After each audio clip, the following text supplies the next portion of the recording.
Never miss an episode of the Final Furlong podcast. Subscribe now on YouTube, Apple Podcasts, Spotify, or wherever you get your podcasts. And now, here's your host, Emmet Kennedy. You are very welcome to the Christmas preview of the Final Furlong podcast. This is part one. We're going to do our St. Stephen's Day and Boxing Day special with full team coverage tomorrow, including Jamie Wrenn back. But we're going to do an overview of all the big races of Christmas. We've got former jockey. I don't know if you know this. She's the first ever woman to win a Grade 1 over fences. And it happened on the fixture we're going to talk about in the Contenders Novice Chase. Lizzie Kelly is here. We've got multiple Grade 1 winning rider, Daryl Jacob, and multiple Grade 1 winning punter, Jamie Wrenn, all alongside us as we preview the best of the action over the Christmas period. First of all, how is everybody set for Christmas? Lizzie, your first Christmas in the new house, first Christmas with Safi, how are things going? Yeah, and I'm also cooking it this year. So, hopefully it'll go okay. I've ordered the turkey. What is on the menu, Lizzie?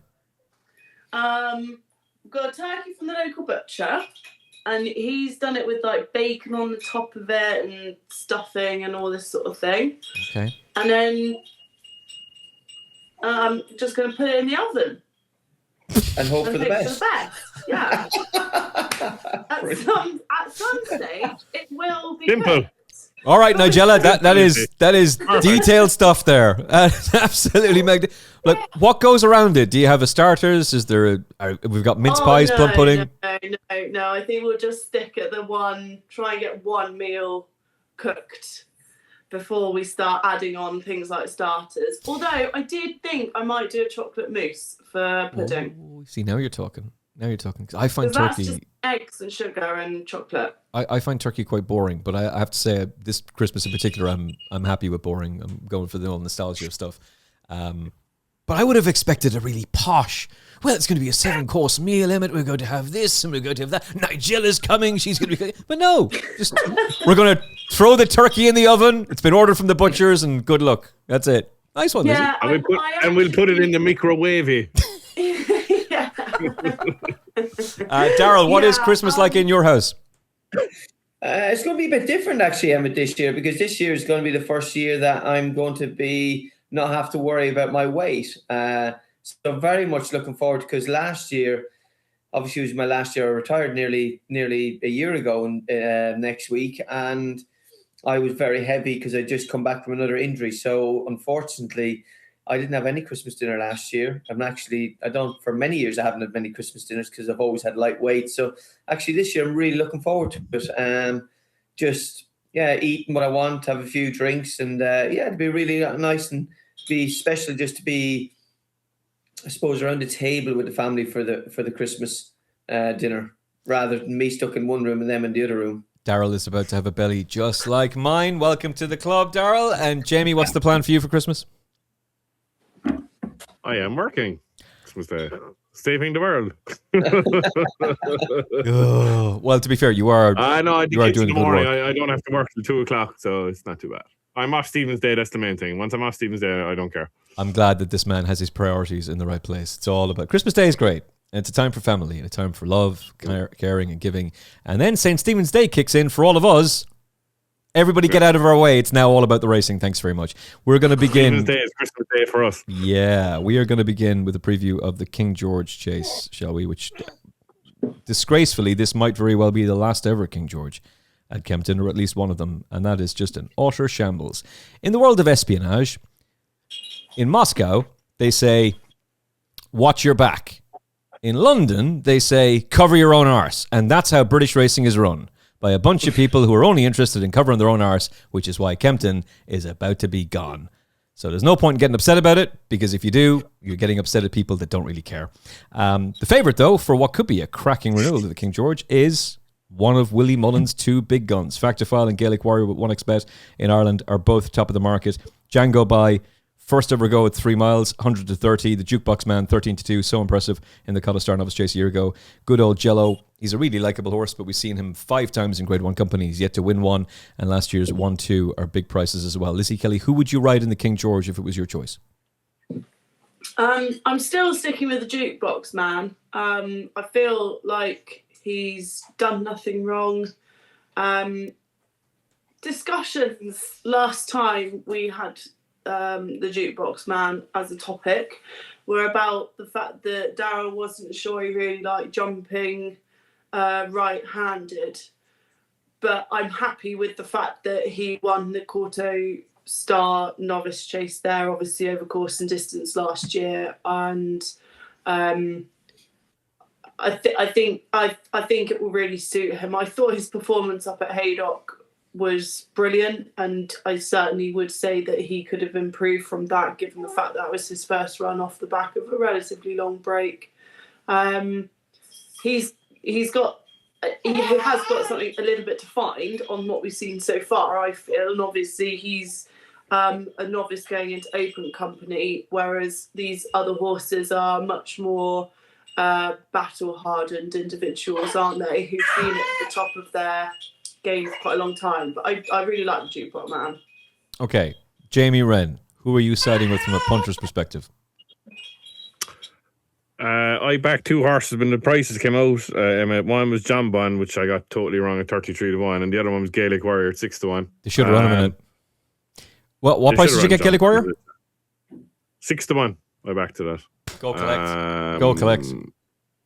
Well, hopefully go collect, yeah. It's just, I understand what Lizzie's saying about the Jukebox Man, but I just said the problem with the Jukebox Man in my book is what's going to happen is that I think he's going to sulk when he doesn't get the lead, because Il Est Francais is going to take the lead. And that's the only worry I have about the Jukebox Man. He probably want to go too fast with Il Est Francais, and it'll burn him out, because I thought he won the Quarto Star last year.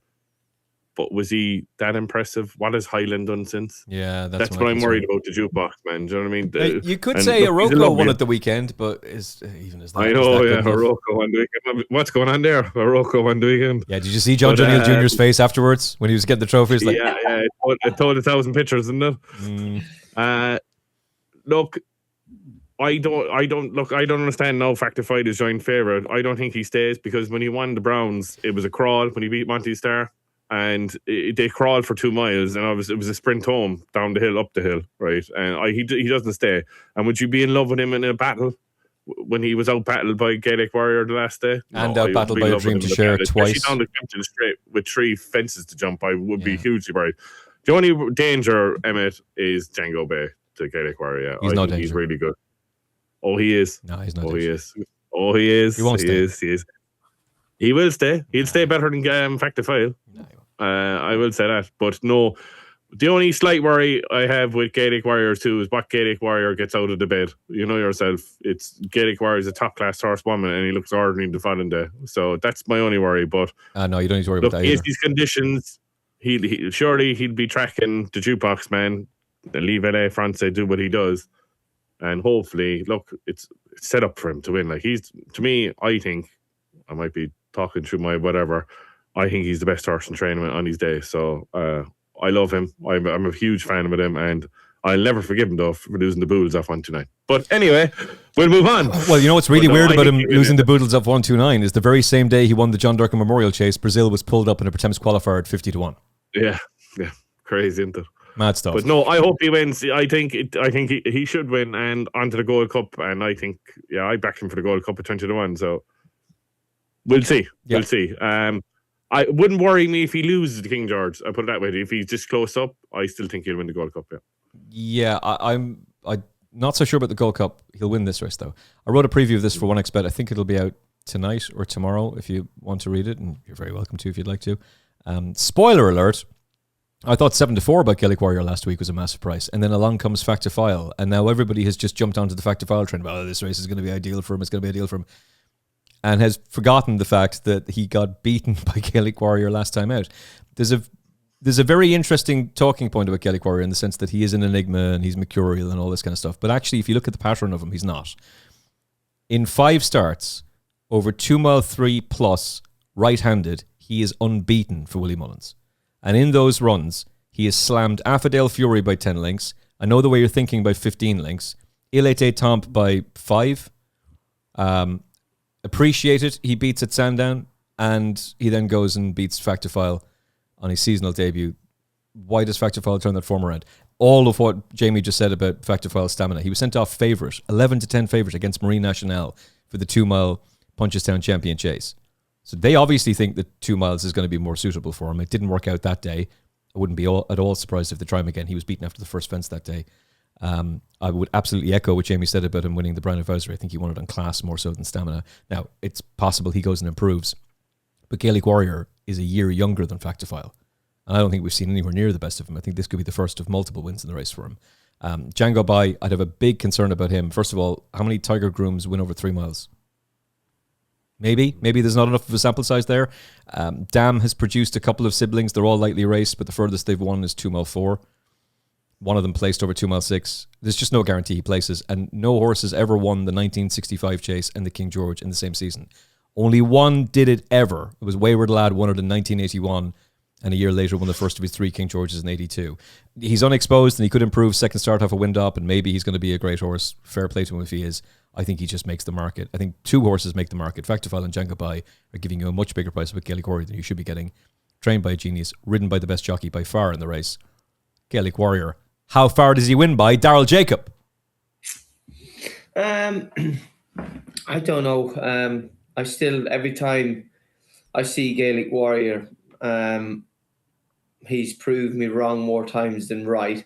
But with him, I've just got this enigma about him that I'm never ever confident with him. From a betting point of view, you could never ever put your hand on your heart and say, I think he's going to win today, because he does throw in them blips, doesn't he? But when he's good, he's very, very good. I think the makeup of the race, and when I look at these type of races, these big races, I look at the makeup and how it's going to be run, or how I think it's going to be run.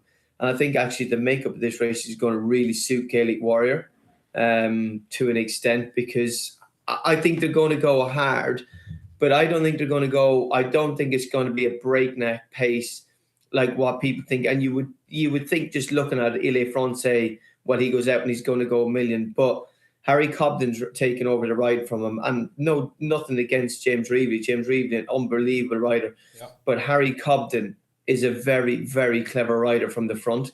I didn't understand tactics with Il Est Francais the last time, and Lizzie will tell you more, when you're riding a bleeder, a bleeder has to be completely in their comfort zone. Everyone's just got to be really comfortable and really easy, and they're relaxing.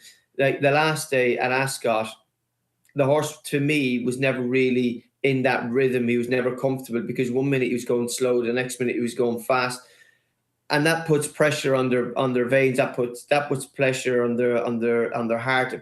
It's a lot more pressure on the horses. So I think what Harry Cobden will do is, I think he'll set out to make the running, but Harry Cobden knows Kempton like the back of his hand, and he will be starting the race as he feels with Il Est Francais. You've got the Jukebox Man who will jump out with him, and he will go forward. I still can't get away from the fact that a horse hangs left and jumps left.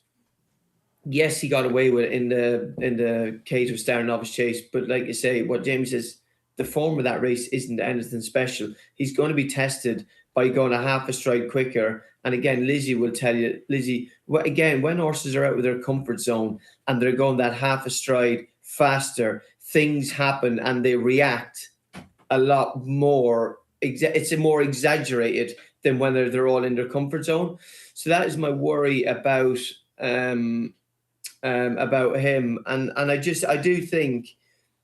think that Factifile and Gaelic Warrior and Jango Baie for that will just have that nice rhythm, and they'll have that nice pace that they can attack, where it's going to be, yes, it's going to be a good gallop, but it's not going to be a breakneck like gallop that what we've had previous years, but it will be a solid even gallop. And I think it's really interesting, because the jockeys that are going to be in second line or maybe third line, they're obviously going to know that the Jukebox Man does hang left and does jump left. So they're all going to want to be on the inside of him, because you don't want to be on the outside. And you see what happened, was it Brave Man's, I can't remember, with Lon Presley last year. You know, when he kept jumping left all the time, he was bringing the rest of the field out, and all the jockeys were trying to shuffle to get back into the inside of him, so they didn't have to go the whole way around him. So I think the tactics is really, really interesting. But I think I've got to stick with Factifile, because I think he's a horse that I think will travel around. I just think I see the makeup of the race really suiting him. Okay. Mark Walsh will get a nice tone to the race. I don't think. Listen, if he goes and does it, fair play. Fair play. But I don't know. It's just an interesting. I mean, what do you think, Lizzie? I mean, is it wrong? I look at these things as the makeup of the race. Yeah, I mean, obviously, that's exactly what, I try and do. And you try to figure out how each horse would be ridden and how it would suit them or not suit them. I mean, Jango Baie, for me, I suppose it's easy to say that I felt like he'd improved a huge amount from his last Day Arkle performance to when we saw him at Ascot, and I quite liked the way that the race would probably pan out for him.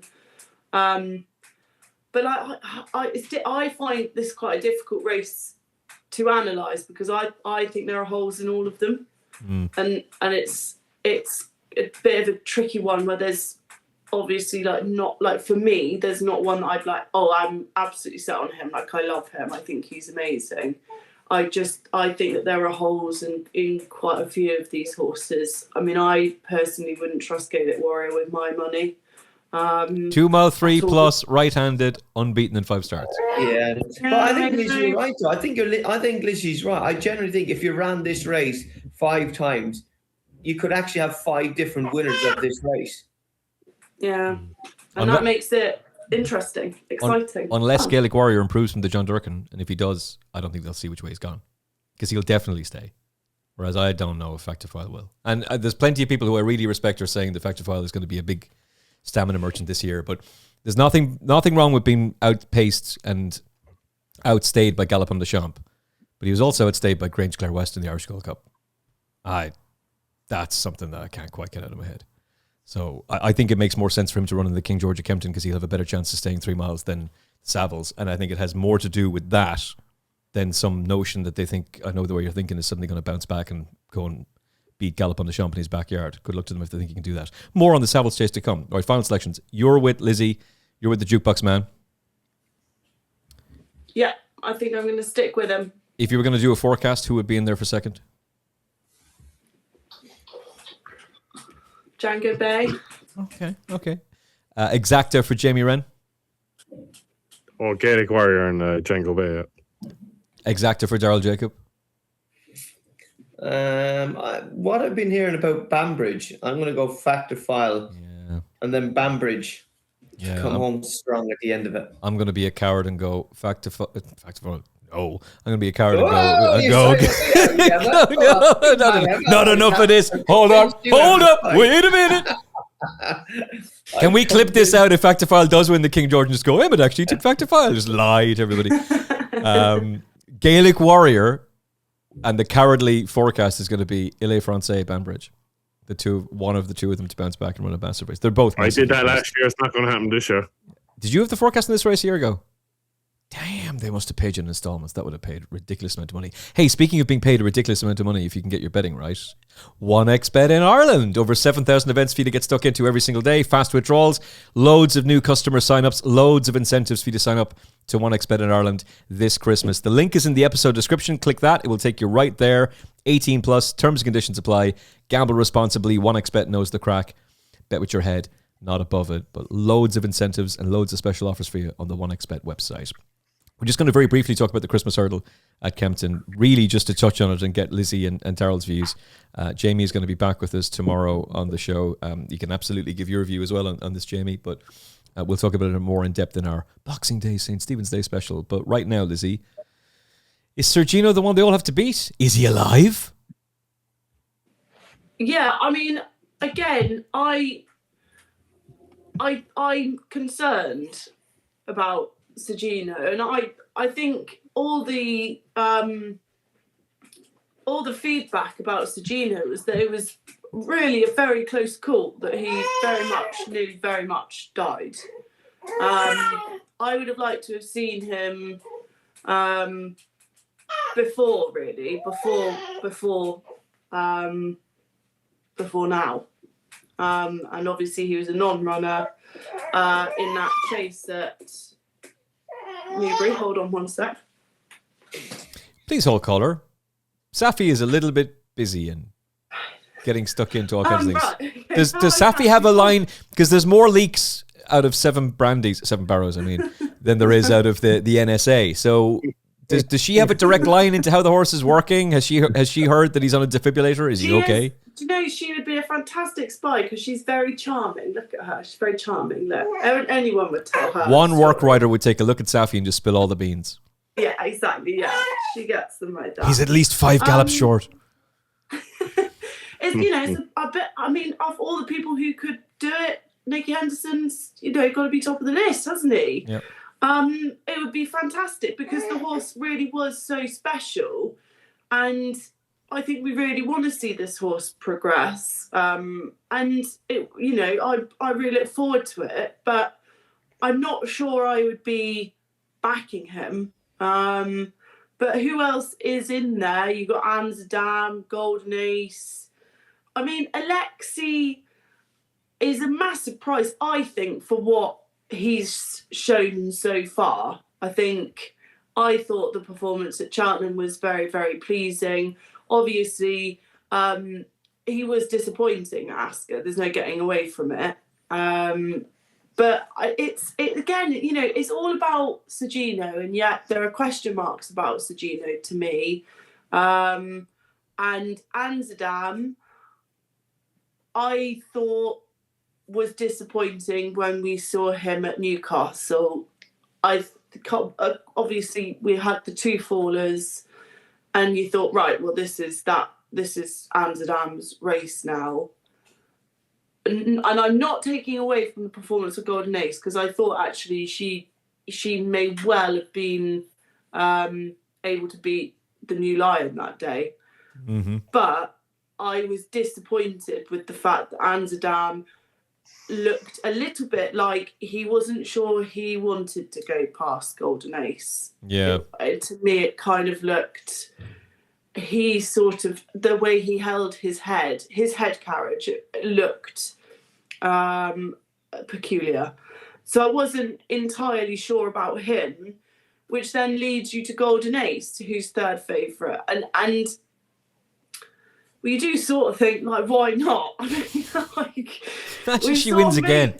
Like, as third favourite. What are we supposed to do at this stage? The poor girl, she keeps winning these races, and you keep thinking, oh, she's not quite good enough. I'm not going to back her.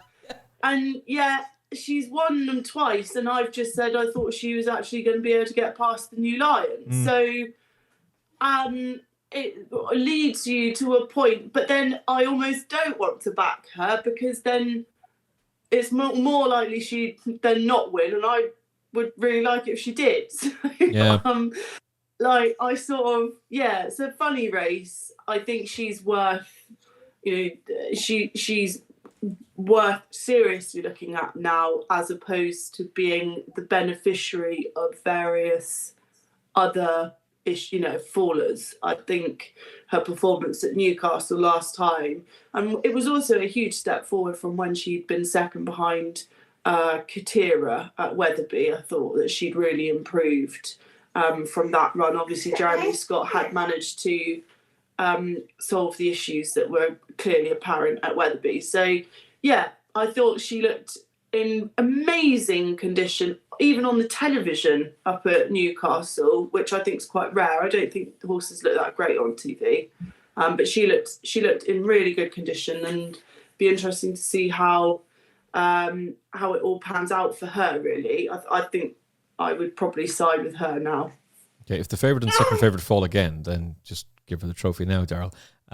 What are you hearing about Sir GINO? Because I mean, the horse did nearly die, but on the positive side, he's unbeaten at the Christmas festival at Kempton. He bolted up in the juvenile hurdle, and he obviously destroyed Ballyburn last year over fences. Yeah, no, the vibes that I'm getting coming out with Seven Birds are that, look, they're very, very happy with him. His work has been really good. Have you seen him in work? I have seen him, yeah. I've seen him once, yeah. And he went, look, it was only a nice breeze that I seen him that day. But I have to admit, the horse does look really, really well. I think he will, whatever happens, like all of Nicky Henderson's horses, when they had 360 whatever days off, I think he will come on from the run. There's no way that Nicky's going to have him. This is not going to be his Gold Cup or champion hurdle here at Kempton on Boxing Day. He's going to want the horse. First of all, he's just going to want him to come back and have a nice time and show that spark that he had last year, and then he will work towards the champion hurdle or whatever way they want to go with him after that. So I do think he is, for sure, he's the class horse in the race, without a shadow of a doubt. And if he was 100% tuned, if he had a prep run and he was coming into this race, I think he would be shorter again. I think the reason why he's not as short as what he is because he hasn't had a run for such a long layoff. Now, can he still overcome that layoff and needing to run against some of these horses? Potentially, yes. Because Andazam, like Lizzie said, like when you look at his form when he's come over, like he beat Calacanty and he beat Beacon Edge. He got beaten by Golden Ace. I would agree with Lizzie. I thought the way whenever the new line fell, I thought it was perfectly set up for Paul to come and take Golden Ace. And I didn't like the fact that he tried to run out with the second last on the outside. Paul had to get him back in again. Still jumped the hurdle well. Rallied down to the last, was very low, very long at the last. But I had heard since that race that he did need the run that day as well. So you would expect him to come on from the run. But Golden Ace is she's your bomb-proof angle, isn't she, in the race? She's getting the weight away from the other two horses. And like you say, if Sir GINO does need to run and he does blow up, I can guarantee you Nico's not going to be hard on him. If he does blow up, Nico won't be hammering and tonguing him. I can guarantee you that. And then you got Andazam that has a weird sort of a head carriage. So it's an interesting race again. I know, like you say, it's a really, really interesting race. And Celtic Dino, to be fair to him, he done nothing wrong at Ascot when he was second to Wadu. Gordon Elliott's mare. Yeah. I can't think of her name. What's her name? Wadu. Wadu. Like you say, he's an 8-1, 9-1 chance. He's not out of it, He's not out of it. Yeah, and Gordon was saying on a preview with Kevin O'Ryan the other day that he's really looking forward to taking on Lossiemouth again. They might do it over Christmas. He really wants to have a crack honestly, I generally, the way this race is, like you say, and like what Lizzie said, there is question marks over some of them. But this Celtic Dino, he was very good when he beat Alexi. You see what Alexi has done since, and he was very good against that mare as well. So I definitely wouldn't be ruling him out of the picture. And Sam Thomas's horses are absolutely flying at the moment. Yeah, I think he's really interesting from a forecast perspective. The one I like in the race is Amsterdam, Jamie. And I'll be brief about it because we'll talk about it in more depth tomorrow. But for all that Beacon Edge is used as a stick to beat him with, Beacon Edge bolted up, admittedly, a claiming hurdle by 22 lengths. He got within 7 lengths of Jimmy DeSoy in the Coral Cup. He's not a bad horse. And Amsterdam beat him on the bridle by 11 lengths. And prior to that, he'd absolutely smashed up Calacanty, who was giving him weight. Sorry, he was getting weight from her. He was giving her weight, and she was race fit. And she's unbeaten in 2 starts over fences now. So I don't think that's actually bad form at all. And I'm just willing to forgive him the fighting fifth because it's the wrong time of year for Willie Mullins. You're going to keep on hearing in loads of different previews, but Willie's horses aren't firing. They're about to. We're now into his time of year. Now they're going to start firing. That's not to say that Gordon's not going to have winners. He will, but this is when Willie starts to really kick off. It's the same thing every year. We've been saying this for the last 2 years in the podcast. Just ignore Willie Mullins' form at this time of the year. Now, once he gets to Christmas, now you back them. So I'm willing to forgive him that and just go, it was his first run of the season. He hadn't run since January. 2 horses fell in the race. That might very well have spooked him. And it might just have been fitness. And I hope it was, because if that really is who he is, if he's the kind of horse who's just going to throw his head in the air and be a pig, then that's really disappointing because there's a lot of talent there. So I'm going to take the chance that he can bounce back, and surely they'll run him, Jamie.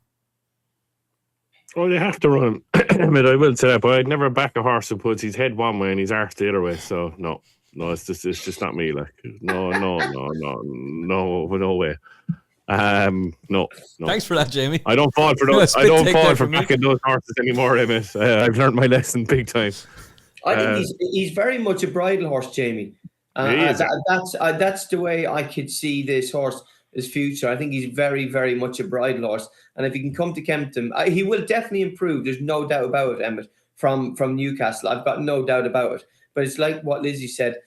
when they carry their head like that, and I didn't like the way he tried to run out with the second last of Paul. I really didn't like that. But like you say, he could just come here. That was the new line did that.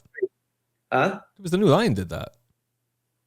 Did Anson No, and he done it. He done it at the second last as well. Did he?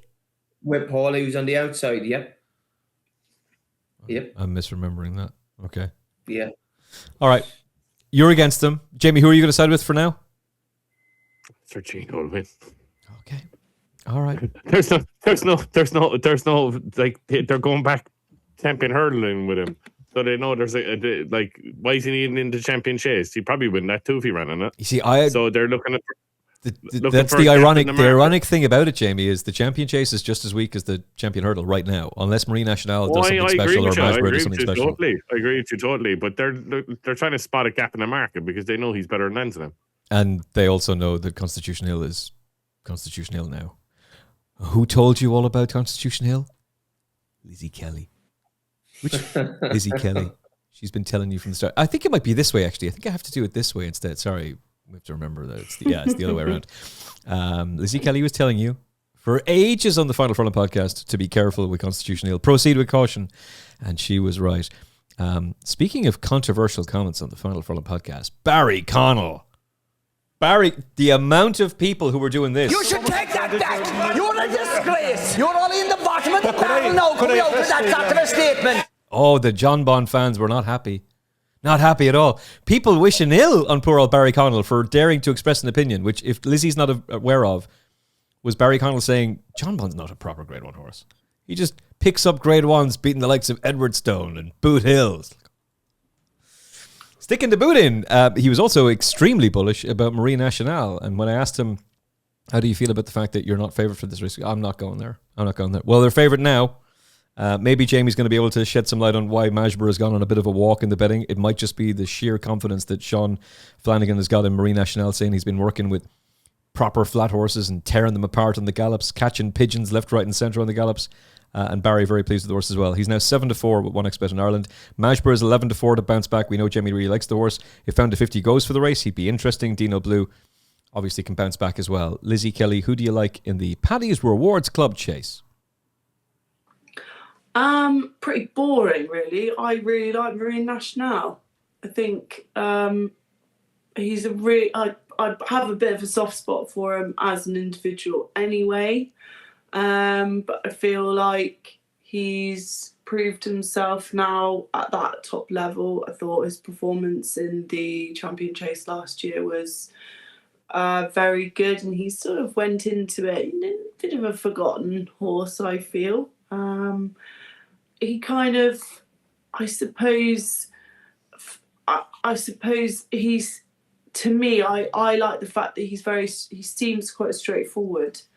And he does want that slightly better ground, doesn't he? So he'd be hoping that there wouldn't be too much rain, but Leopardstown drains really well. Too well. Mm-hmm. That was the story, wasn't it? What is the ground at Leopardstown at the moment? Just yielding right now. It's one of the reasons why Gordon Elliott doesn't like it.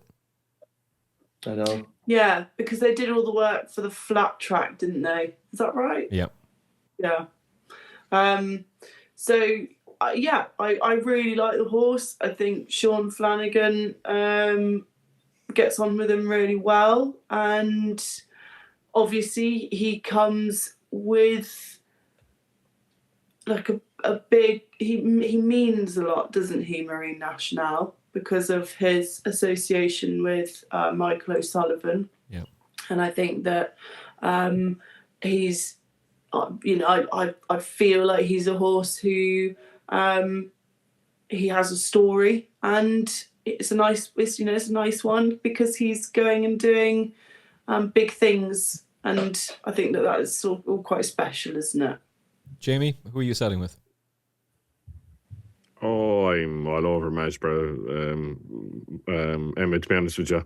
Going back the right way around, left-handed. I wouldn't be love if we get softer than yielding. I wouldn't be in love with Marie National at Leopardstown, no, because sorry if Barry's listening. Soft to heavy, he chokes. He won't get up no hill at Cheltenham and soft to heavy ground. Yeah, I agree with that. what was he on about? John Bunn is not a grade one performer. Sorry, no Barry, but he's a 170 plus chaser. Remember that? And should be stepped up in trip, and he'll win grade one the Ascot in February. Remember that, no Barry, when Marine doesn't win him grade one. But anyway, all jokes aside, no, I think Marshburn will win. He was coming back and found the 50. He jumped like what's Jerry Hannon's famous saying? He jumped like a bag of hammers in Barcelona. Yeah. So no, I think he's better than Marine National, to be honest. That's a bold statement. After Marine National winning the championship, but I think exactly what Lizzie's saying. He's so ground dependent, Marine National. It's uncanny, like, and I think if it gets any bit soft than it is now at Leopardstown, I just think Mashburn will be much better going left-handed. And I think, look, he's drifting. I know why he's drifting, so hopefully he does turn up. But if he does turn up, 11-4 is massive, and I think he'll beat Marine National out the gate, to be honest with you. Ooh, that's a bold statement. Marine National has run 4 times a layoff of 60 days or more, 1-3 placed in the other. Mashborough has run 4 times off a layoff of less than 20 days, of between 36 and 59 days. So this is going to be a very quick tournament, only 20 days. But in that gap, he's 3 from 4. So they're reasonably similar in that regard. Mashborough needs to jump better, though, Daryl. Yeah, I mean, he will be an awful lot better going left-handed than what he was right-handed. He was always on the wrong leg going around Cork. At every single fence that he met, he was nearly on the wrong leg, and that's why he was chipping into him. But he's very ignorant, mind. He's a very good jumper when he meets him on a good stride or when he's long. He's very, very good. But he's very, very ignorant. He's very straight back. When he gets in tight fences, he's very, very ignorant. He just does not. He doesn't get his shoulders up and he doesn't arch his back. And that's the one worry about going around Leopardstown is they're big fences and they take an awful lot of jumping. But again, I think in this race here again, you look at the makeup of the race. Like you've got Solness is in there. I think they're going to put a new set of headgear on him, and he's going to go a decent gallop. But a big open galloping track like Leopardstown.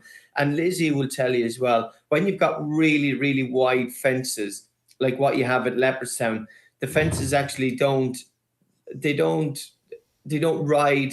Yes, they ride big, but they don't look as daunting or as big as when you've got whenever they're narrow for whatever reason. And I think he'll be a lot more comfortable with big fences, wide fences than what he would be around Cork. I spoke to Sean Flanagan last night because he had a big write-up in the race post about him, and I was chatting away to him last night, and I was asking him how Marine National, how he was and how he set fair, and he said he's very, very fit. He's ready. You know, his skin looks great. He done a brilliant piece of work there the other day with Garrett Cotter, and like they're very, very. Sean's very, very bullish about his chances, and now that you say the ground is yielding, I've no problem with that. I'll take the ground that is yielding. But I do agree with you. Like whenever the ground gets soft, he's a horse that really, really struggles. He's a good action horse. He's not the biggest horse. And I just find when it's very soft ground, I think the jumping is a bit more of an effort for him than what it is on good or to yielding ground. So I think if it stays yielding, I think I'd go with Marine National for his turn of foot and his a little bit of class over Mashborough. But if it goes softer, I think I would be more in the Mashborough camp. If it turns soft, Found to 50 will win. He's a course and distance winner. He's a dual grade 1 winner. He's a very good horse, isn't he? And he's hard fit. But it needs to be soft. I think it needs to be proper soft ground, because if it's proper soft ground, it's going to get that, because I don't think you're expecting a whole lot of rain over there. No, but listen, Daryl, they can't tell you the weather forecast in an hour. Never mind. It's crazy stuff. Like there were gale force winds here a couple of nights ago. There was no mention of it beforehand. It's just absolutely nuts. Right, okay. Torrential downpours out of nowhere when they're telling you, no rain expected in your area today. So what the madness altogether. Right. But he's hard fit. He's a course and distance winner. He was second in an Irish Arkle. He's already beaten Mashborough at Cork. Admittedly, he was getting weight from him, and it was Cork, and he didn't travel as well as Mashborough did early in the race. It was a great ride from Jack Kennedy. But if he lines up in the race, I kind of feel like Gordon Elliott is leaning into he's not a grade 1 horse, in the idea that when he then pops up in a grade 1, well, that's a nice surprise. And if he gets beaten, you're not putting any pressure on yourself. I'd like to see him line up, and 6-1 seems like a pretty fair price, but I would like soft ground because it'll anchor Marine National. maybe Jamie's right. Maybe Marshburn just bolts up. Who are you with in the Rewards Club Chase? I think Lizzie just shook her head there. And I don't blame her, by the way. This episode is brought to you by 1xBet. In Ireland, if you're placing bets, more than 7,000 events for you to get stuck into every single day. Crucially, you got the fast withdrawals, loads of new customer sign-up offers. Black Friday, Cyber Monday, there were huge incentives to sign up to 1xBet. I think there's going to be more for Christmas. You can join today. The link is in the episode description, YouTube, Apple Podcasts, Spotify. Click that. It'll take you right there. In Ireland, 18+. Terms and conditions apply. Gamble responsibly. 1xBet, the new betting company, shaking things up in Ireland. To the future champions novice hurdle. We'll just race through this one very quickly because we don't have any entries, but Sortudo is the one that stands out for me. Jamie, who do you like? I like the one that won a Thurles Emmet because he was formed with the Lemba. The Devon Enfant, if I was put a gun to my head now at this present moment. But Sortudo, yeah, there was some people saying that he won 2 miles of Cork last time. He might be an Albert Bartlett horse. I can't see it myself. That Leopardstown bumper last year when Kyle Cannon was in it, form is only all right. You know what I mean? But look, the people are giving out about the time of the Van Enfant the last day in Paris. But what else is he supposed to do? Like there was nothing in the race, and that's what he won.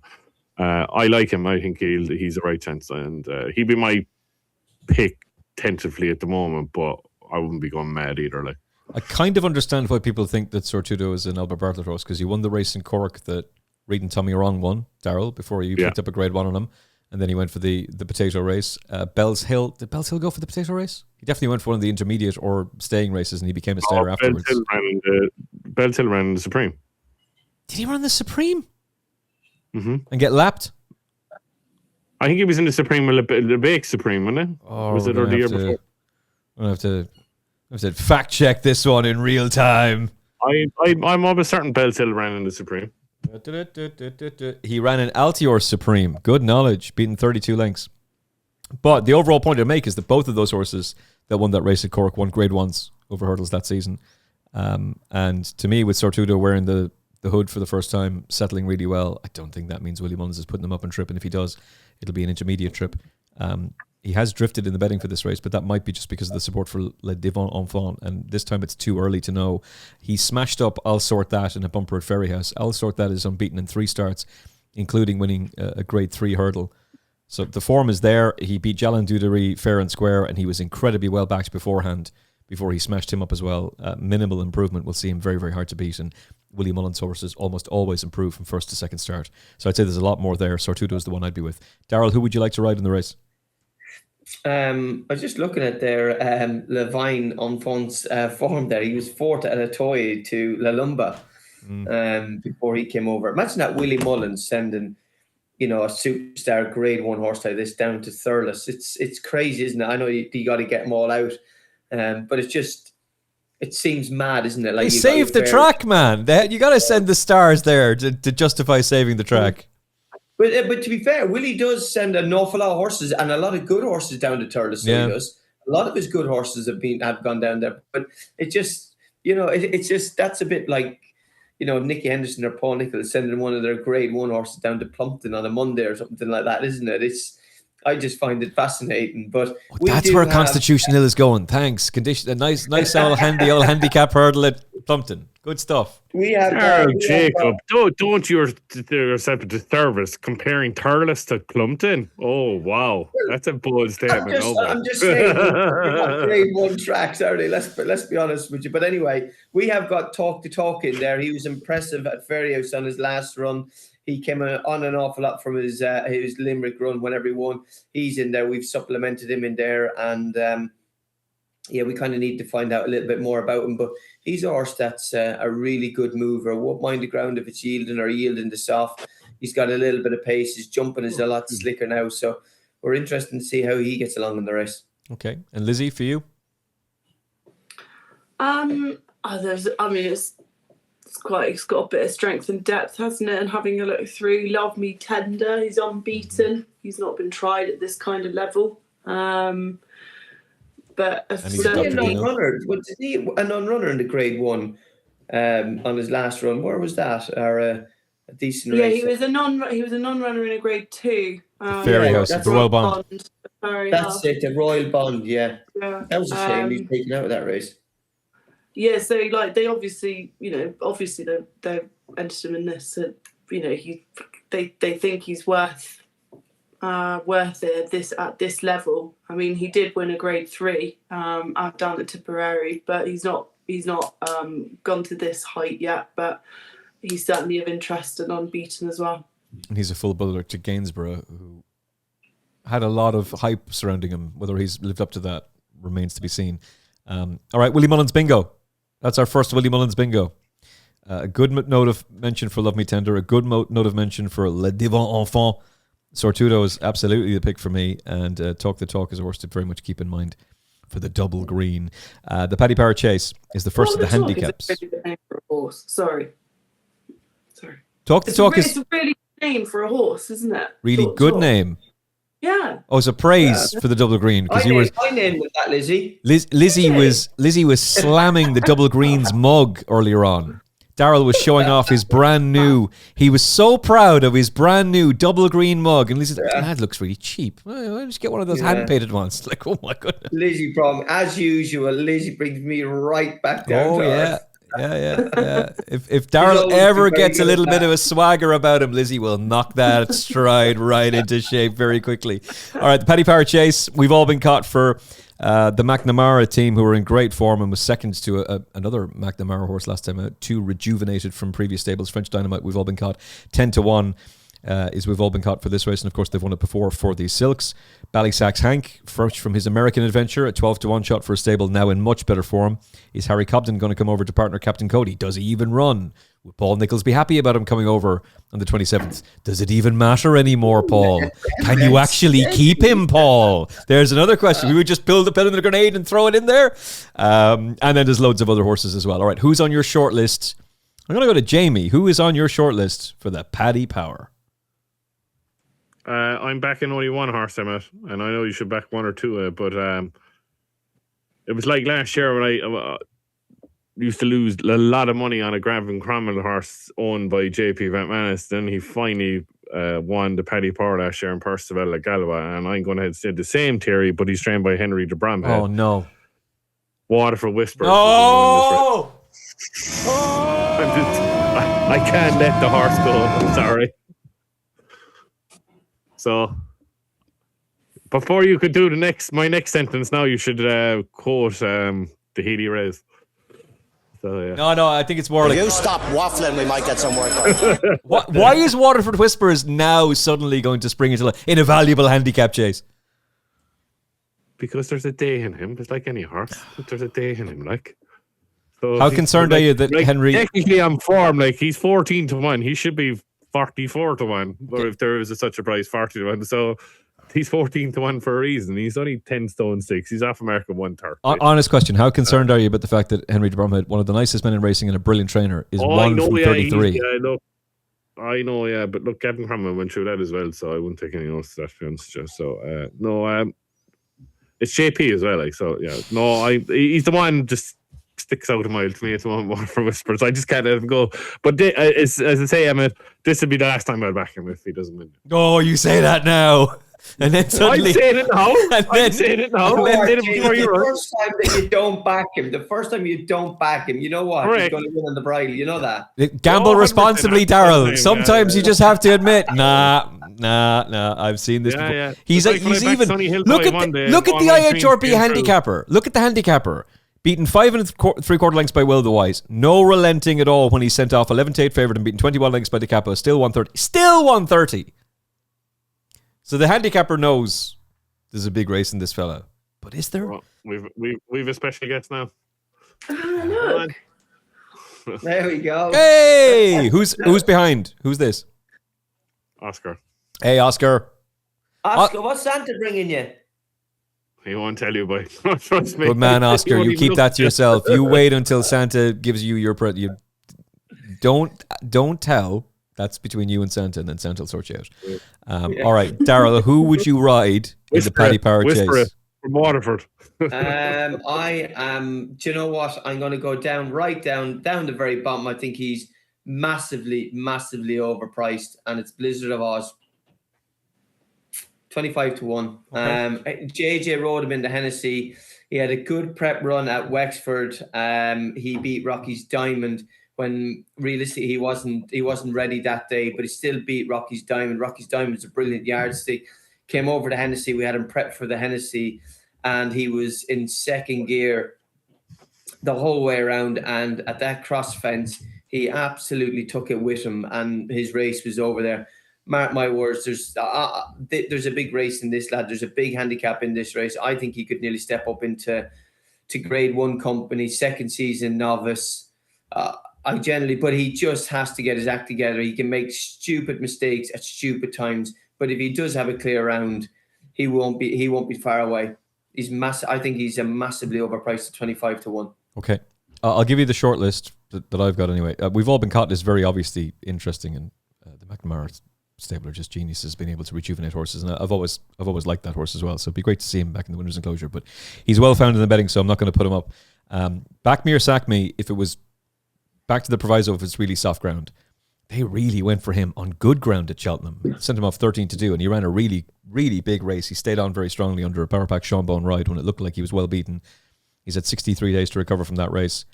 Maybe he'd be all right actually on a sounder surface, and I'm pretty certain there's a nice race in him. Mark of 125 almost certainly underestimates what he's capable of. Mossy Fen Park has got form with Firefox, Dancing City, Captain Cody, the Scottish Grand National winner. I'd prefer him to Waterford Whispers. Waterford Whispers winning by 10 lengths now. But he's interesting. It's just the Henry de Bromhead form would worry me. Sam Majest is getting alongside Waterford Whispers now. But that was the one that Patrick Mullins wanted to ride in the Kim Muir, and he ran well enough that day. He was pulled up in the Irish Grand National. Probably needed his comeback behind De Capo. I'd say he's an interesting one in a race that Willie Mullins is able to rejuvenate horses in, and Will the Wise is on the shortlist too. I would side right now with Sam Majest, but it's not a confident pick. Lizzie? I like Will the Wise. I think he's got plenty of potential based on his official rating up to his Racing Post rating, which is 150. He's got 11 stone. He won his penultimate start when he made all. He then ran a really nice race in the Troy Town. So yeah, I think there's plenty to like about him. Lizzie Kelly taking a note from my book, by the way. 125 is the mark for Back Me or Sack Me. 125 is the mark for Back Me or Sack Me. 158 is his RPR. Mossy Fen Park, 137 is his mark. 158 is his RPR. Samajest, 139. 155 is his RPR. And Will the Wise, 138. 150 is the RPR. That's the angle. Welsh Grand National. Who is on the short list for Lizzie Kelly for the Welsh Grand National? I don't actually really know, if I'm honest. I think it's a bit of a tricky one, isn't it? What's the ground there? Oh, what's it going to be? They're saying right now soft. Okay. Safi didn't like that. It's not going to be our extreme soft, heavy. Do you know what I mean? It's going to be. I think it'll be pretty much as it is there now, soft. I think it'll ride soft the whole way around. Because remember, it was at the start of the year, Lizzie, it was firm there. Remember at the October meeting, the last meeting, obviously we've had a lot of rain. Like I'm only 25 minutes away from it. We had a lot of rain 3 nights ago, and I can imagine it'll sort of hold that sort of bits and bobs of rain throughout. So I would imagine it'll be soft. I mean, I just really like Mr. Vango. He's a horse that I followed. I actually tipped him after he'd won the Devon National for the 4 miler at Cheltenham, which actually I thought he ran a pretty good race in. Obviously, he's now shown the world like sort of his ability. And I thought the performance last time over the Grand National fences was great. And actually, I felt like that was a really good performance over a trip where I think he is actually better over further, and he was giving away a whole stone as well to Twig, and Twig's an absolute hero as well. Yeah. But yeah, I do like Mr. Vango, but obviously I do think, you know, the softer it is, the better for him. So yeah, that's kind of the only place I've really gone to with the Welsh Grand National. Mr. Vango, O'Connell, Haughty Colour, and Collector's Item on my shortlist. But to be honest with it, I'm not even sure if I'm going to have a bet in this race. I think it's a bit of a nightmare, Daryl. Yeah, it's a tough race. It's a great race, isn't it? Very competitive race, isn't it? We obviously have Intense Raffles is coming over, ran in the Hennessy the last time. The ground was too good for him at the Hennessy meeting. But before that, obviously an Irish Grand National winner, loves the soft, heavy ground, will love this trip. Bryony Frost is coming over to ride him in that race. JJ is going to be in Ireland, so he'll have the experience of her on her back, or him of her on his back. And he's a very, very good horse. Hattie Clores, two of the top weight horses. It's a really, really good race this year, and it's a very, very competitive race.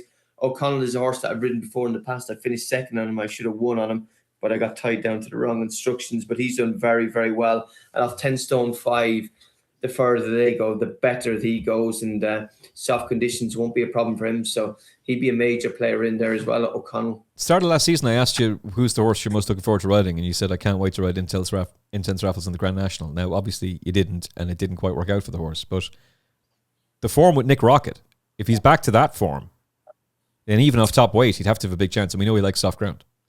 No, yeah, look at the track will suit him really well. Look, I think that all last year you kind of have to write off all last year with him, because obviously we campaigned him over hurdles with the view of the Grand National, and then when the ground was too quick in the Grand National at Aintree, he just never really got involved. He was out of his comfort zone from pretty much flagfall. So JJ looked after him. So last year you got to completely write him off.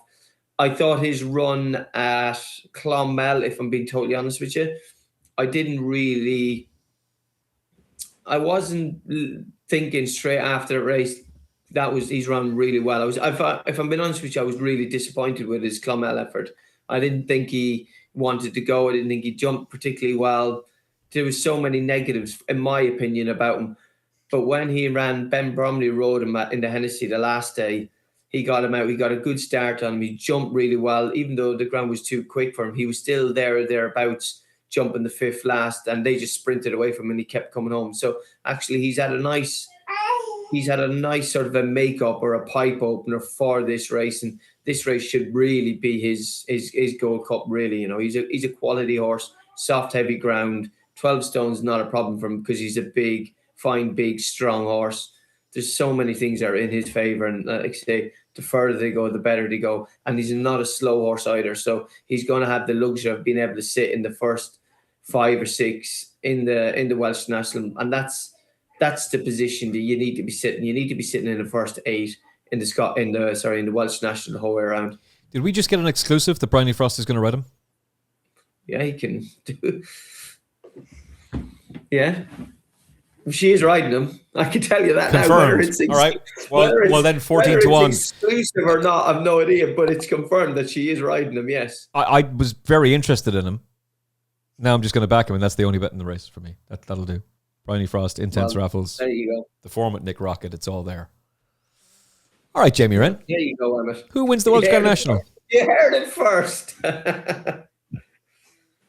I like, not massive confidence. I like Gitmaker for Jamie Snowden, yeah. Okay. I'm kind of still hanging on to he was second to the Gold Cup winner in the Kimura a couple of years ago. Yeah. I had a nice prep on the last day and over hurdles, and he's second favourite here, 7-8-1. Yeah, I like Gitmaker. Okay. I'm not going to elaborate on it because I never backed the winner of the Welsh National, so I'm just going to say Gitmaker. Well, I did a couple of years ago, and it was all George Gorman's work.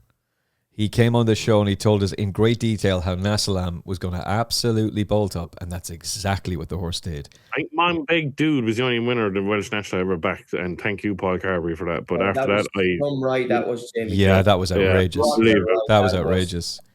Nassalam, this is not exactly a ringing endorsement for me, but Nassalam and Nader River are the only 2 horses I've backed in this race in the last 10 years that won it. Which is one of the reasons why I wasn't massively encouraged about placing a bet. I do like collector's item, and I wrote a piece about why, so you can read that on the One Expert side if you want. But Daryl Jacobs just swayed me there. Bryony Frost comes over to ride Intense Raffles. Top weight, it's going to be difficult, but go out, make all, win. Savills Chase. So while there's the glory of the King George, what's going to happen in the Irish version, the Savills Chase? Galop on the Champ back. Once again, there is rumours of Tremor, but surely he goes for a race. He's going to be attempting to win for the 3rd consecutive year in a row. I know the way you're thinking, his villainous conqueror at Cheltenham in the Gold Cup is now favoured at 2-1 with 1xBet in Ireland. Fast or slow, Martin Braswell is making noises that he might need this run. And basically, it's all about the Gold Cup for him at the age of 10. But maybe he'll be good enough to go and win it. 11-2. And there's a couple of big priced horses in there as well, including some returning heroes like Jerry Calam. Jamie Wrenn, who is your pick for the Savills? I can't believe I'm saying this, Emmet, because the way I think it, I literally can't believe I'm saying this, right? Especially now you have to put me off Fast or Slow. I really thought he'd win. But looking at the betting, right? You've what? 2-1. I know the way you're thinking. Nah. Gallop in the Sham will go to Tramore. Fast or Slow. Whoa. Do you think you will? I think you will, yeah, for the bonus, yeah. Back to File, no. Gaelic Warrior doesn't run. Is 16-1 just massive on Cham Kiley? Yes. Won a Punchestown last year. Yes. I just, yeah. And look, no offense, and a good friend of mine's put up only by night for the champion chase, but like, if you can't be barely getting a load of weight off Cham Kiley over 2 miles, you're not going to win a champion chase. So he'll kill me now for saying that. But anyway, Cham Kiley was won a grade 1 over 3 miles, and yeah, I think he's a massive price of 16. I can't believe I'm saying it, like, because I, honestly, no offense, I don't really rate the horse, but he's a grade 1 winner for a reason, and yeah. I like Cham Kiley, yeah, because he was second, obviously, to a good mare for Willie Munzud and Spilderbury last year in the Grade 1 at Ferryhouse. So, yeah.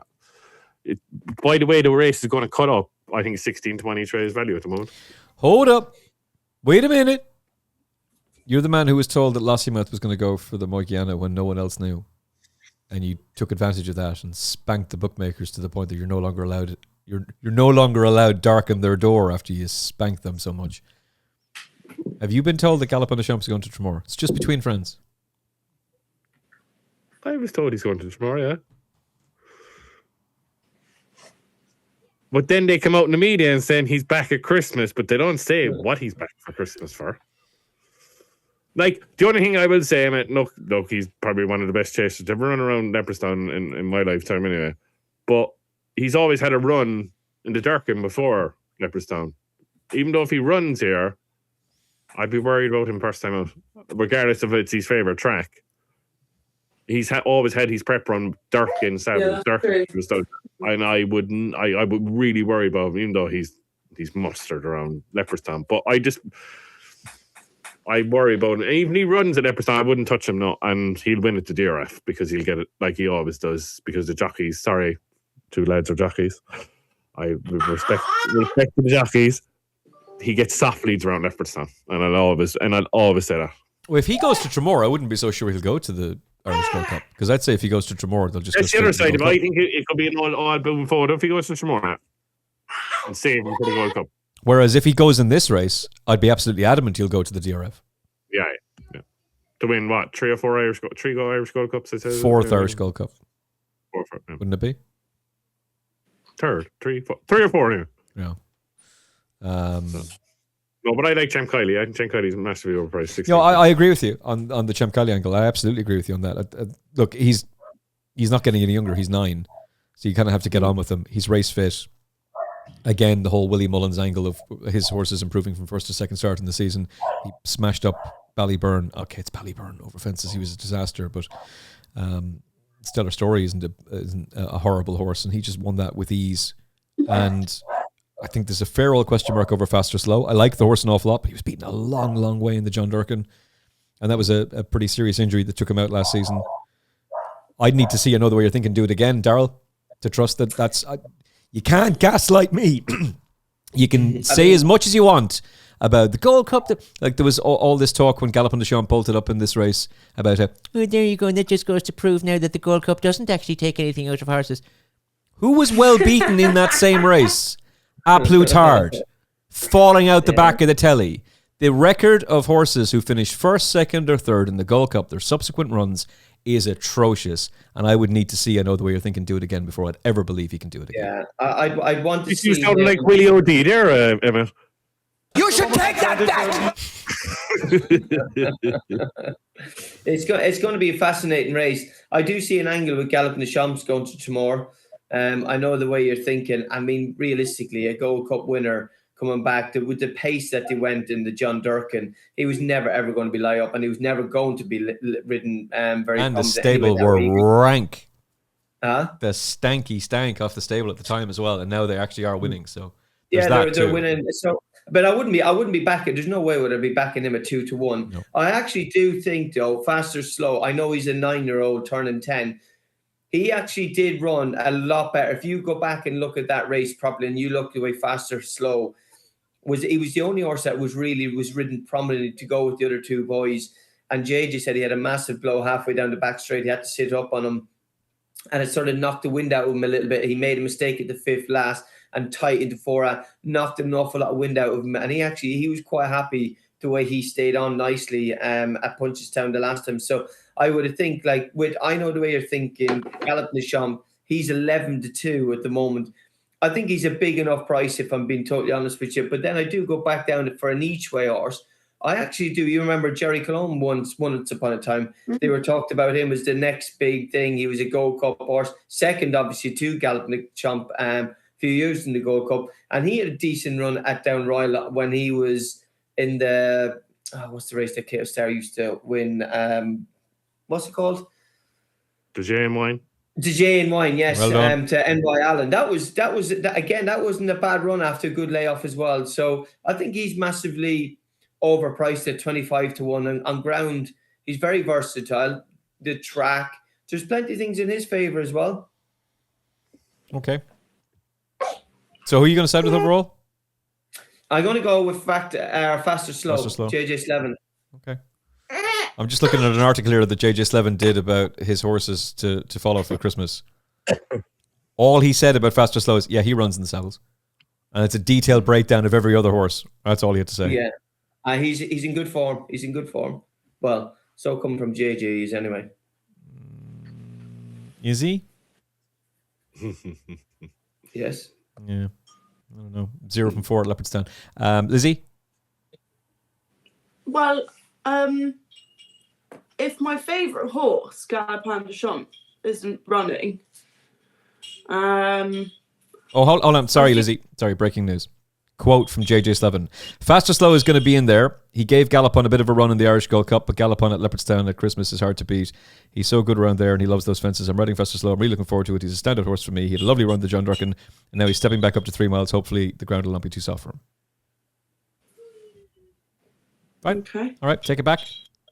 I retract all of that. Never mind that nonsense.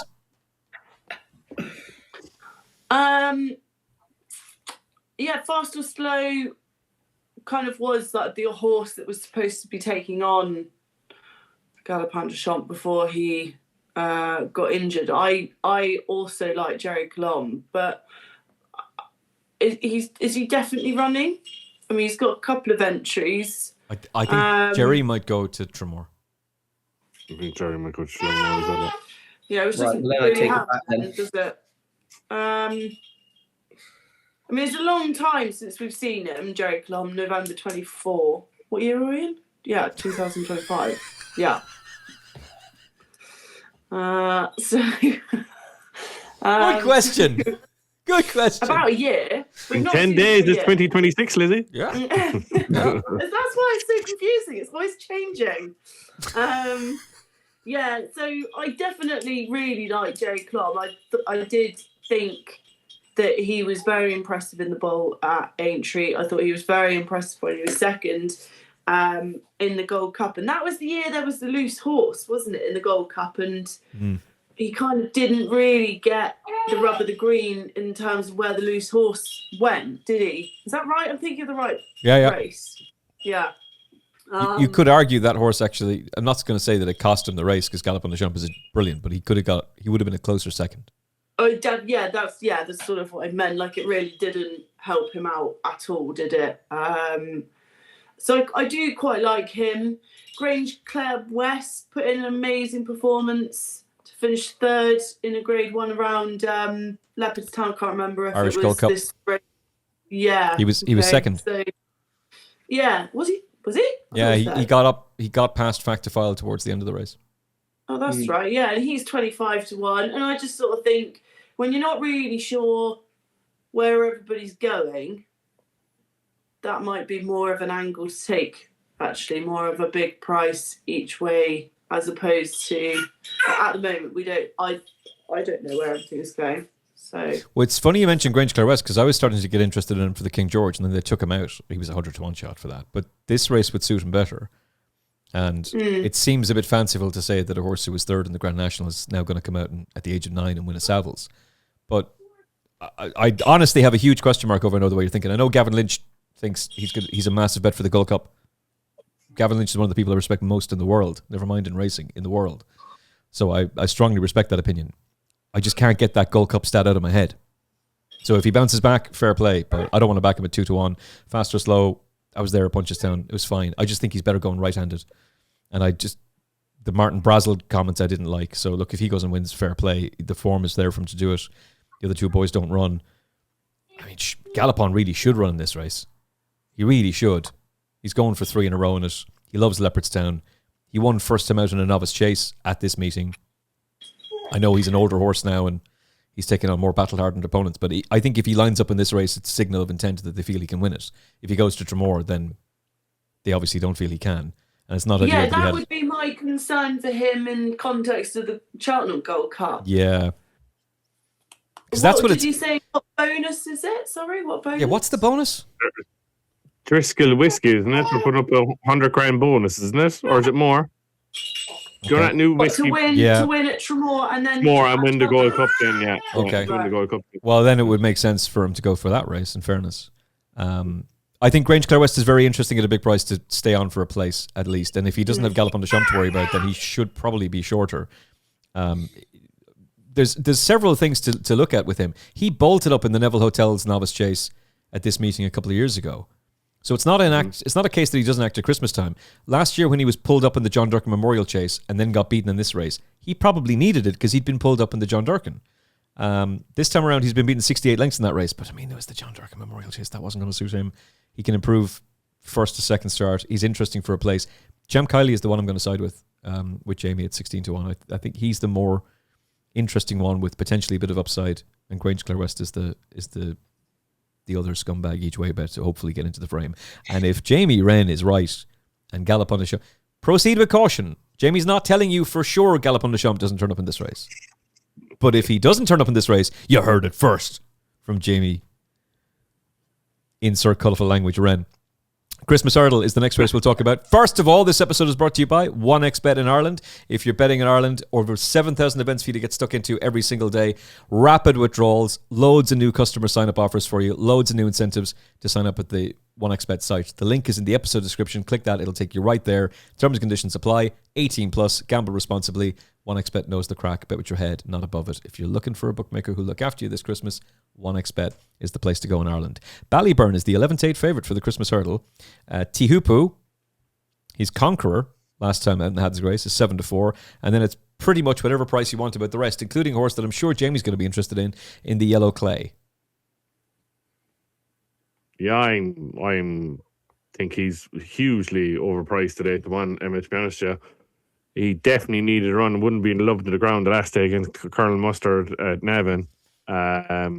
It's just the old form line of the new line, the Yellow Clay, and Final Demand for me I think is still top class form.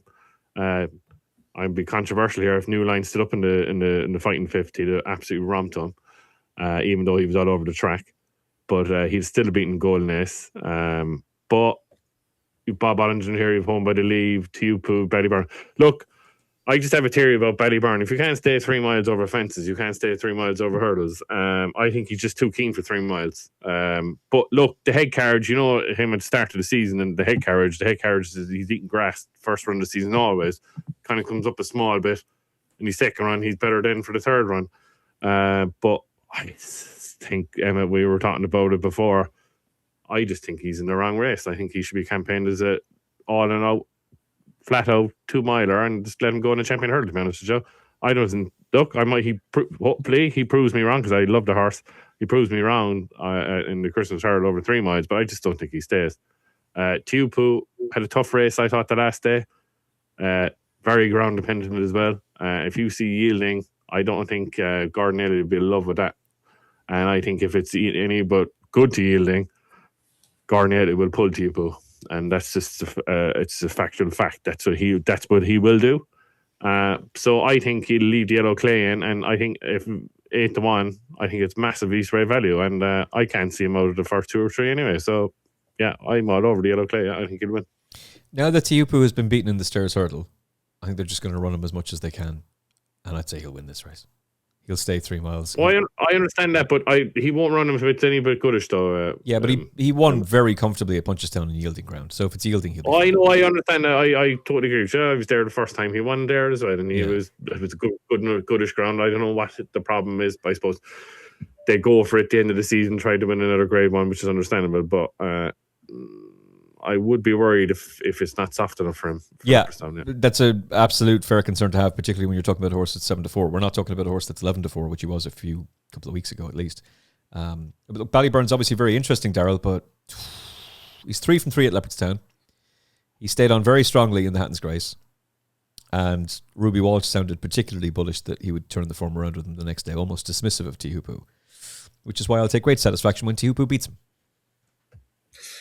Well, it's an interesting one. I can see where Ruby's coming from, because I actually think they've got tactics wrong on Ballyburn quite a few times when they drop him in. I just think he's, with his low head carriages, he's a better horse just giving him his head and letting him roll. And whatever rhythm he finds, whatever pace that he finds he's comfortable at, his head comes up to a comfortable position. It's when they drop him in and they start, and they kind of fight against him, like again what they did at Cheltenham and again what they did at Fairyhouse the last time. He gets lower and he starts running with him. But if you look at it, even when he's ridden in his novice hurdles back in a few years ago now, they used to kind of ride him out down the middle and let him run, and he could see the horses, and then he relaxed. His head was slightly higher, and he just found a better rhythm the whole time. I do think they have got slightly wrong with him and on tactics wise. And I think they got, by what I'm reading between the lines, the last time at Fairyhouse,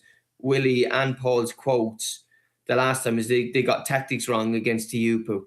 And I think if they revert back to just letting him stride, letting him use his stride, because he's got a big, long stride, and let him use himself properly, I think you're going to see this horse in an awful lot better light.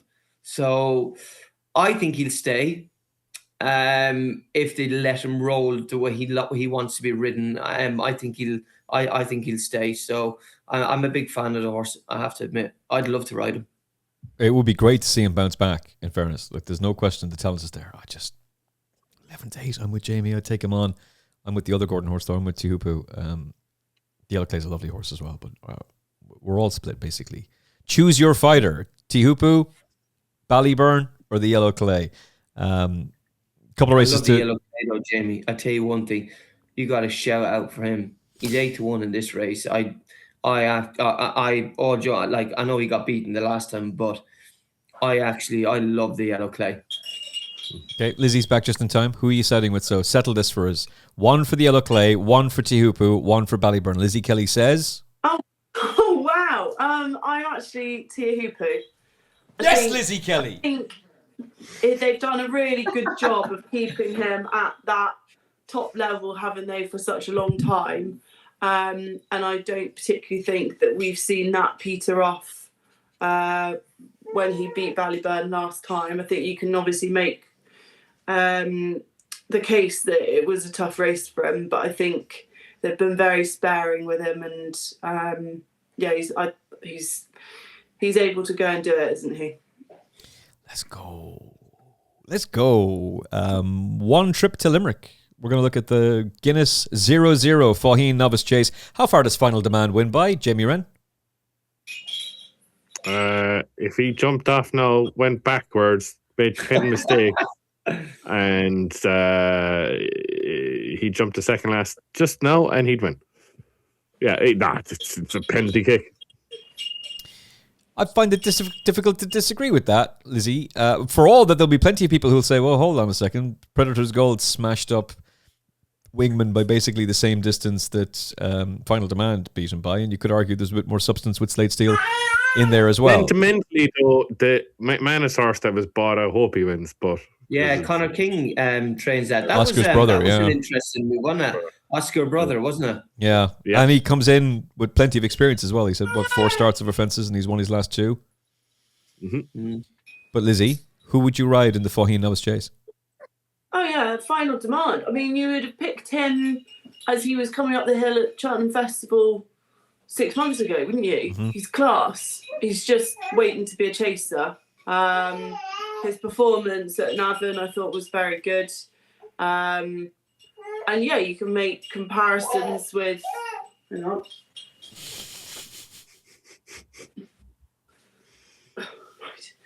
You can make comparisons with Wingman and all the rest of it, but I just think Final Demand is, he's supposed to be a superstar, isn't he? He's the form he's got over hurdles at Grade 1 level is very good, and he should be exceptional over fences. And he bolted up at this meeting by 15 lengths over hurdles last season, Daryl. So can he be another winner in this race for Willie Mullins after you took it a year ago on Imperial Pass? Yeah, he'll win by 15 lengths again. I just loved what he done on his debut. I mean, chasing all over. You just see Paul's body language on him when he just didn't have to move a muscle on him. And I love the way he just pricks his ears 5 strides before the fence, and he basically takes command of the situation. There's the fence. Paul, you just sit quiet on me, and then I'll go down and I'll jump him. And he was just so nimble when he got in close. And there was never any need for Paul for big scopy jumps or anything like that. It was all just pure class is what he showed from the start of the race to the end of the race. He's an absolute monster. He's a beautiful horse. I was lucky enough, I was down at Limerick when he won with Danny Mullins last year. And I was speaking to Danny Mullins after the race, and I said, because he was keen, he was rotten with Danny Mullins that day, and he still won by 15 lengths.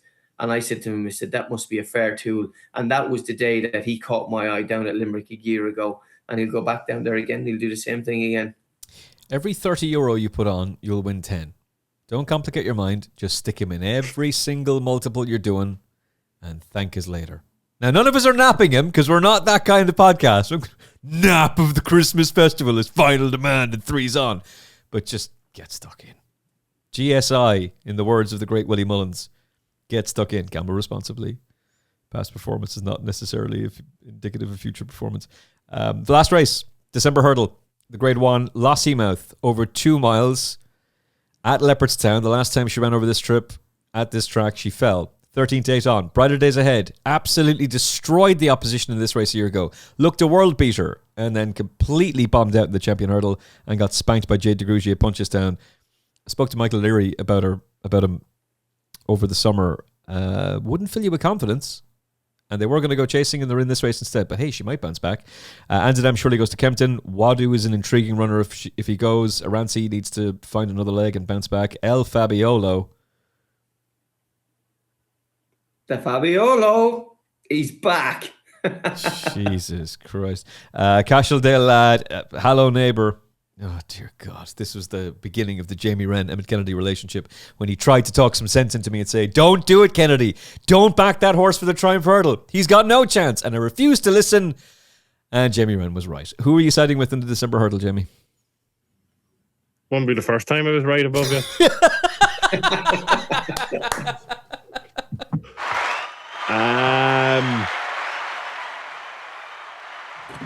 I'd be slightly, and I love Lossiemouth, I think she's a top class mare. I'd be slightly worried about the track with Lossiemouth because it's the inner track they run on in the December Hurdle.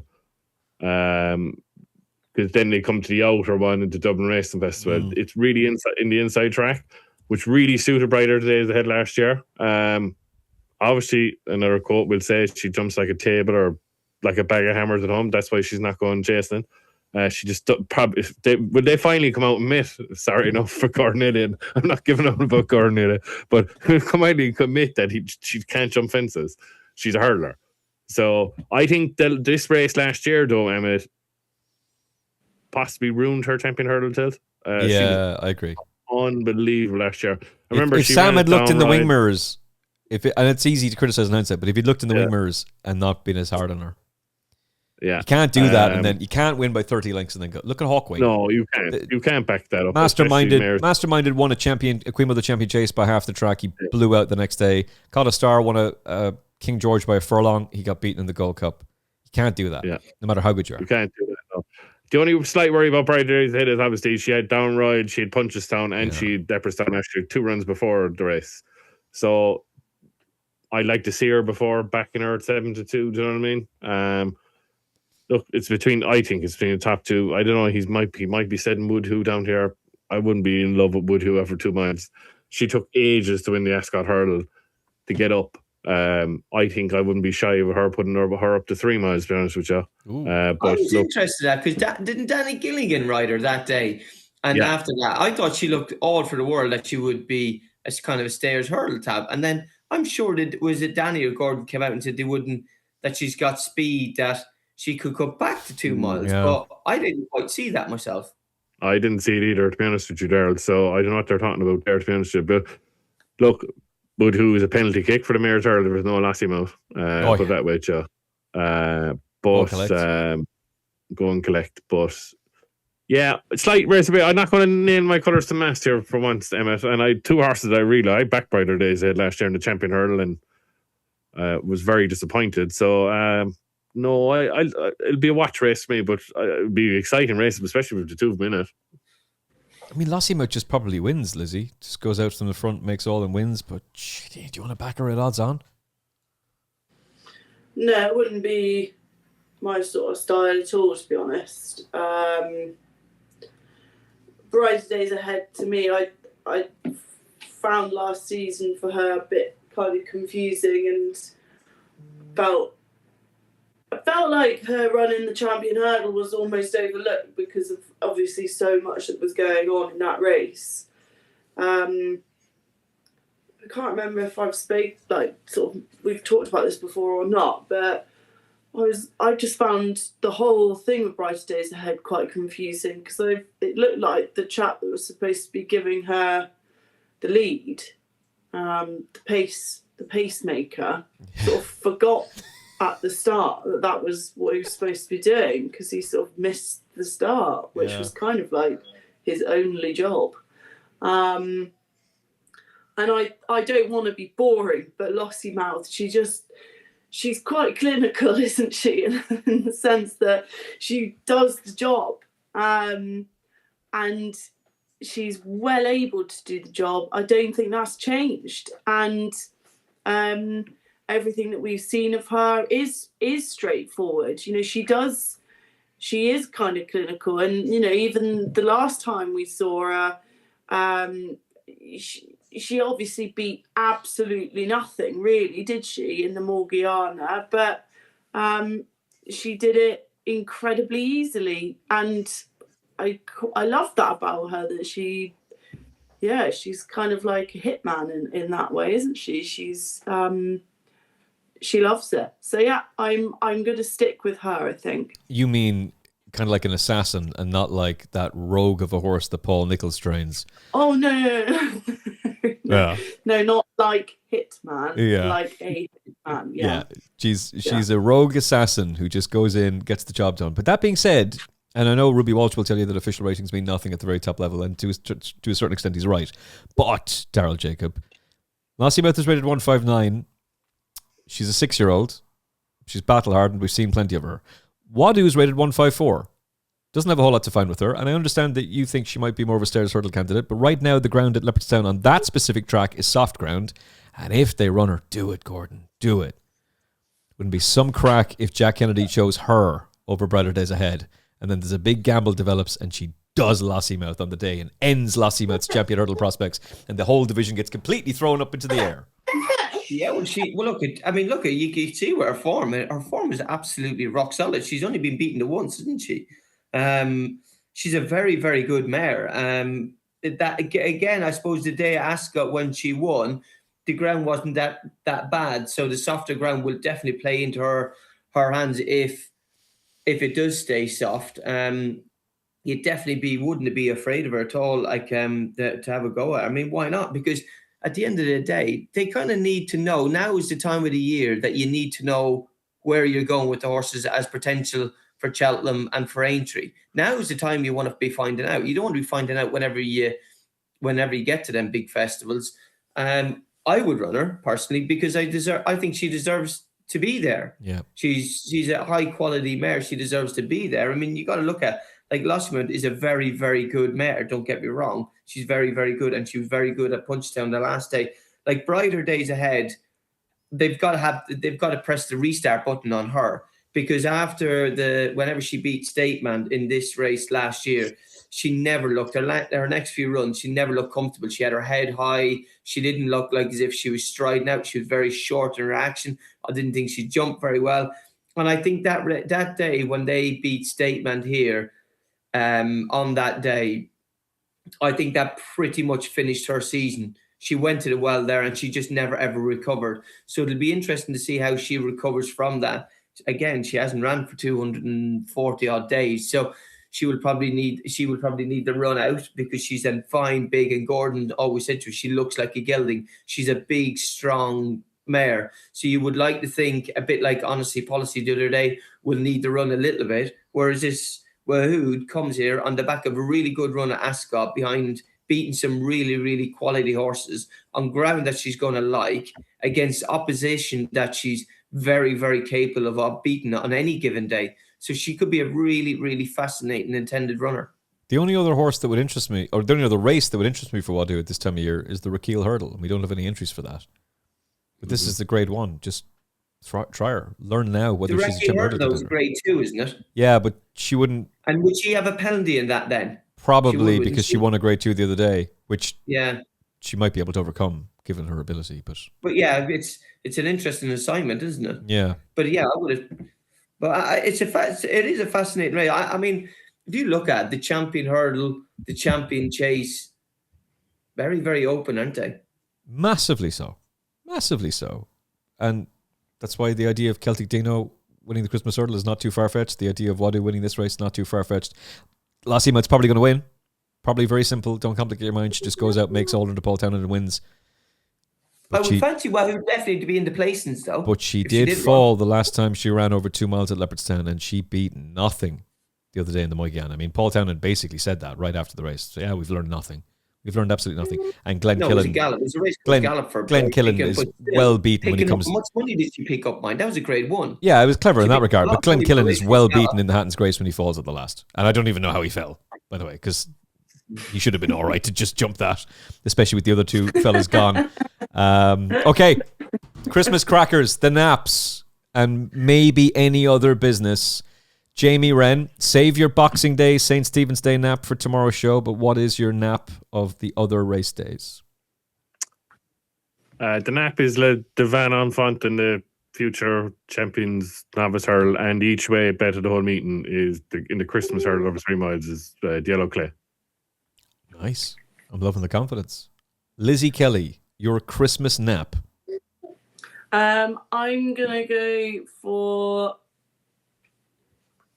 Will the Wise in the chase. Swinging for a 14-1 shot in the Paddy Power Chase with 1xBet in Ireland. I like that a lot, and that horse is on my shortlist too. So 14-1 shot, Lizzie Kelly's nap of Christmas. Daryl Jacob, your best bet of the Christmas racing is? We haven't spoken about him, and I don't know what race he's going to go in. Listen up. Gather round, children. Listen up. Really taken by Romeo Coolio on his first 2 starts. You are not putting up a 2-1 on favourite as your nap. Oh, is he? Well, we haven't spoken about him, so I didn't know what race he would. So what race is he going? He's going to go for the Racing Post Novice Chase, and he'll win it by half the track. Right. So, well, I apologise then. We just, because we hadn't spoken to him, he was a horse that's a high quality. Lizzie Kelly comes in here with a 14-1 nap. Jamie Wrenn comes in here with an exciting novice hurdler that you can get 9-4 about. And Daryl's like, well, my nap of the meeting is a 2-1 on fame. Yeah, come on, Daryl. Come on. I'll give you my nap while you research and come up with something a lot better than that. The nap of Christmas is Gaelic Warrior. Gaelic Warrior is, I'll say it again, unbeaten in 5 starts for Willie Mullins, right-handed over 2 mile 3 plus. Paul Townend wins his back-to-back King George's. Willie Mullins wins his 3rd King George. Gaelic Warrior the Christmas gift. Daryl Jacob, your nap. I'm going to come back then. Marine National for Sean Flanagan, Barracon. Okay. We've got a lucky That's 15. about- We've got a lucky 15. Marine National, Gaelic Warrior, Le Div Enfant, and Will the Wise. If Will the Wise comes in, that's going to pay I'm going to do this right now. That's going to pay an absolute fortune. That is it. The team are back with us in the new year, unless I drag Lizzie into a podcast before, as Daryl is over in Leopardstown enjoying the beverages and getting to enjoy the social aspect of things, because you can do that now.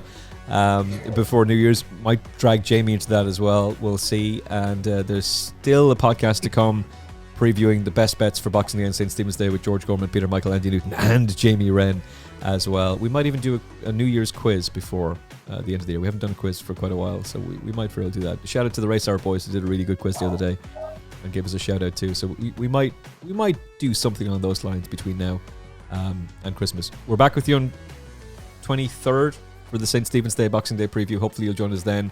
Lizzie Kelly, pleasure having you on the show as always. Looking forward to, if we don't do another preview, I'm looking forward to doing the review of all the Christmas action with yourself, and of course Daryl as well, and of course Jamie too. It's been huge fun with all of you. Happy Christmas to you all. Happy New Year to you all. Thank you for supporting the show. If you haven't already, smash a like in this episode. Never bothered you once for it, except for the little messages on screen. Smash a like in this episode. It's much appreciated. Hit the subscribe button so you never miss an episode of the Final Furlong podcast. Hopefully, more good content coming your way very soon. From Lizzie Kelly, Daryl Jacob, Jamie Wrenn, and me, Emmet Kennedy. Happy Christmas.